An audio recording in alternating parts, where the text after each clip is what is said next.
Supply Chain Bust with Sunburst, interview with Marco Ayala, cybersecurity expert, where we discuss several different topics from his humble beginnings in industrial control systems security, USB drive in ICS environment, and International Society of Automation and their certification and training.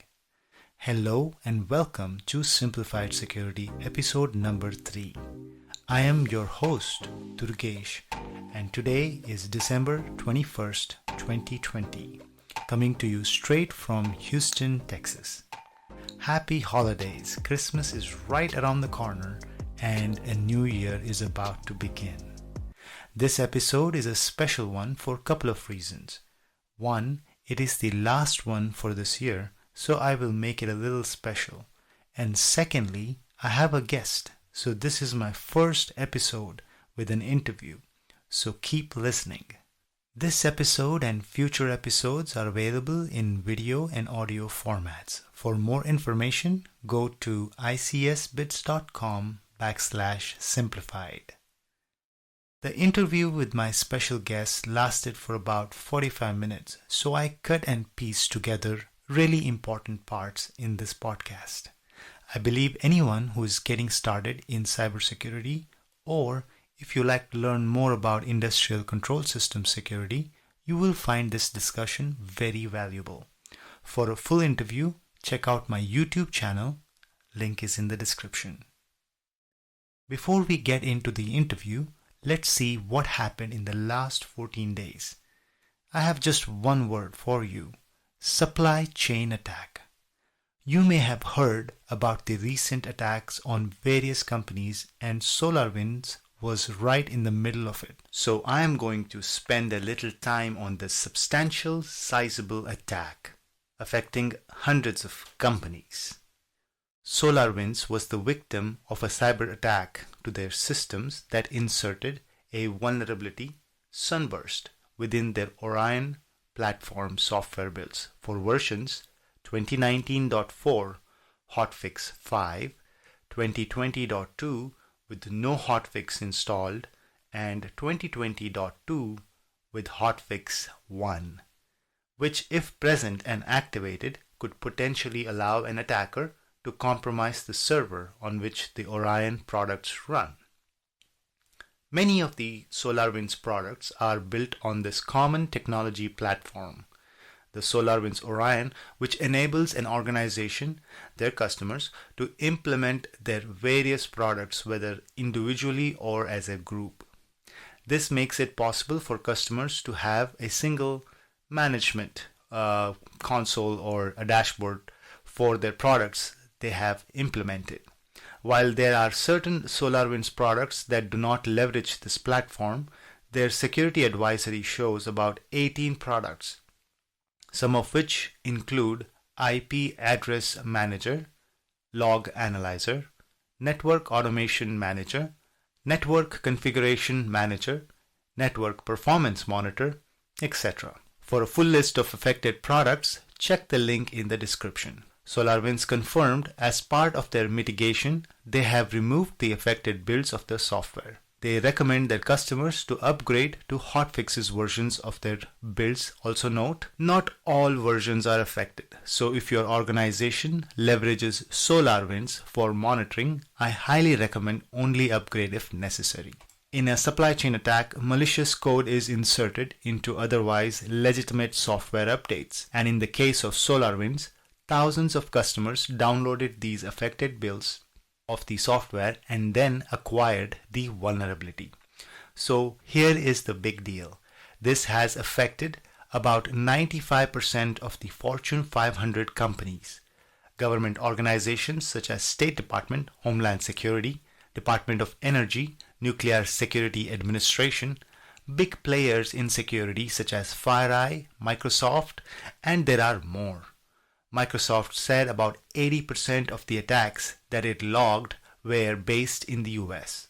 While it certainly seems like the US was the target of this attack, big businesses around the world are probably on high alert. So who is behind this attack and what are they after? There are numerous signs that this is a state-sponsored attack, and NSA recently put out a cybersecurity advisory related to VMware vulnerability that was being exploited, particularly the VMware Access and VMware Identity Management products. In that, NSA stated Russian state-sponsored malicious cyber actors are exploiting a vulnerability in VMware Access and VMware Identity Manager products, allowing the actors access to protected data and abuse federated authentication. As this hack is still an ongoing investigation, and CISA, Cybersecurity and Infrastructure Security Agency, does not attribute the attacks to a nation state.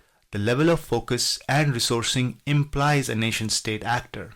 Media reports point to Russia as the culprit, but no verification for that attribution has been provided at this point. The bad actors are behind valuable data.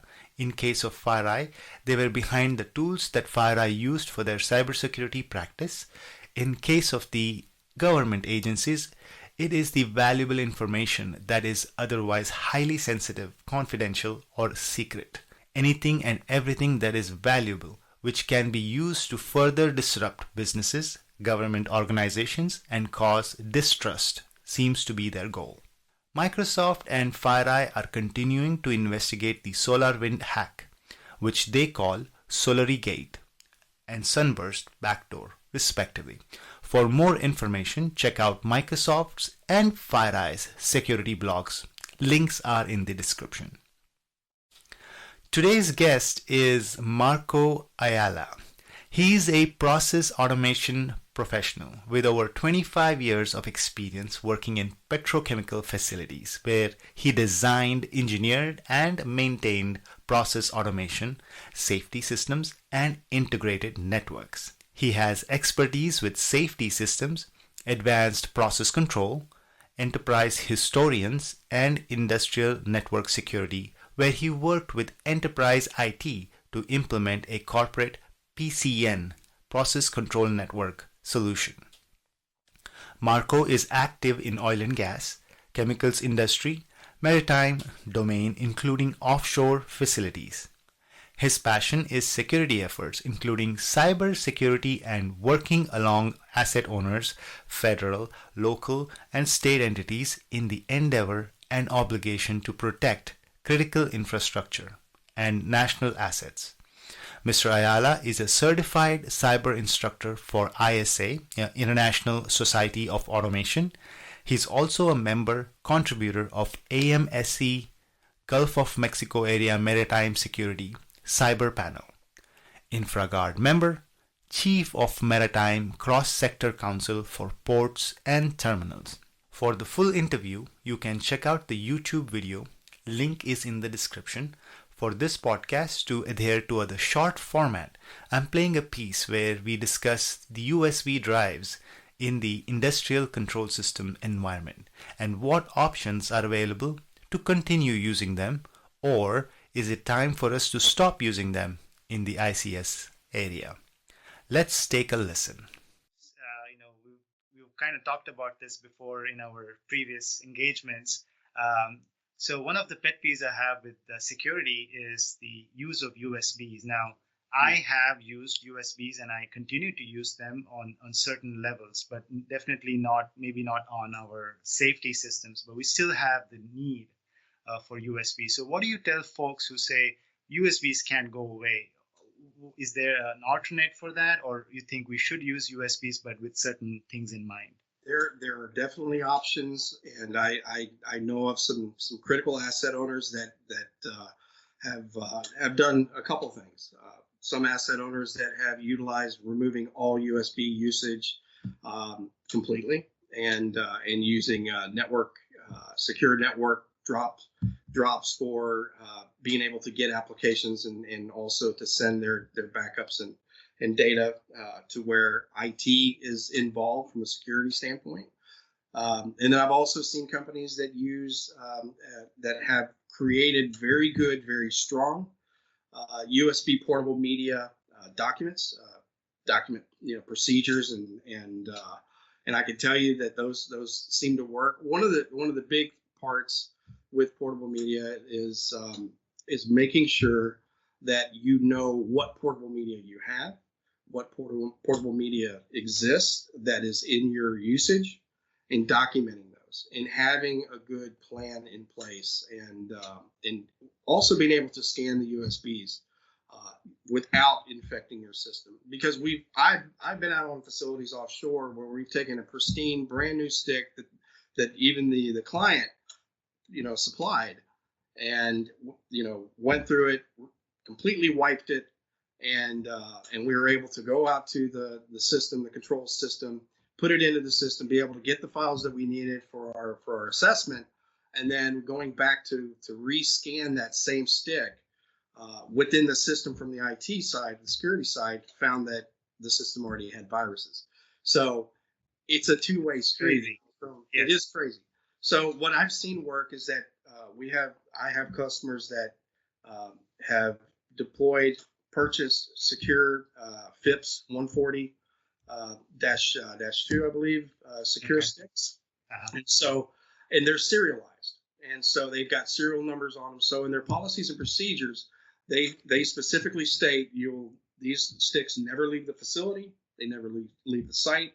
When you're going to do a backup or use this portable media, when you go into the control room, you need to log your name, the date, the time, and you have to also write down the stick number, the serial number being used. So you have some trace, and they digitize that. So when you go into a work order, the work order already specifies what serial number is used, and the files that were transferred, how they were scanned in and out, and and timestamp. So because portable media is very difficult to wean from, but who uses the portable media, how it's used, and how it's contained is very, very, very important.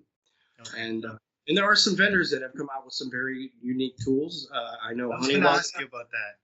So I guess that was my next question was, are there any good solutions out there that if somebody wanted to try, whether it is, I don't know what they call it now, but I know Symantec or a company probably changed their name now. So there are many solutions out there. Some of the larger refineries and chemical plants that I've seen use vendor solutions. So for example, Honeywell has got a nice solution that is off of the process control network.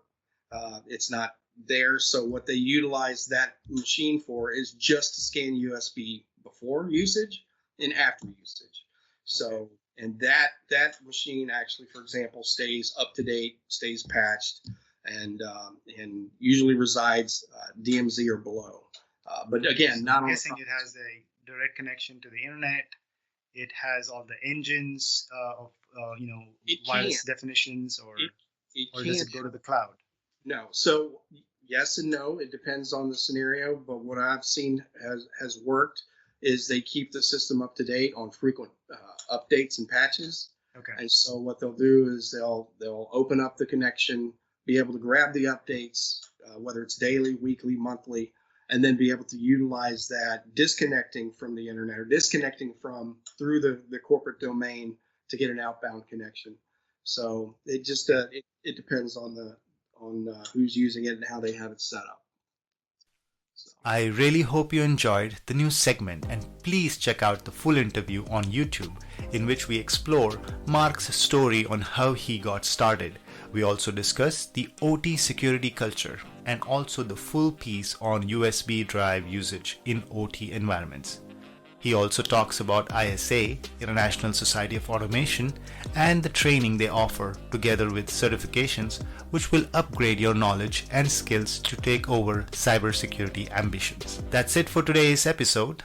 Please provide me your feedback by reaching out on my Twitter @DurgeshKalya. All the links to anything I have discussed in this episode is in the descriptions of this podcast. Make sure you subscribe to Simplified Security episodes available as podcast and on YouTube. Go to icsbits.com/simplified for more details. I am your host, Durgesh Kalya. Catch me on my next episode on your favorite podcast app or YouTube. Until then, be safe and think before you click.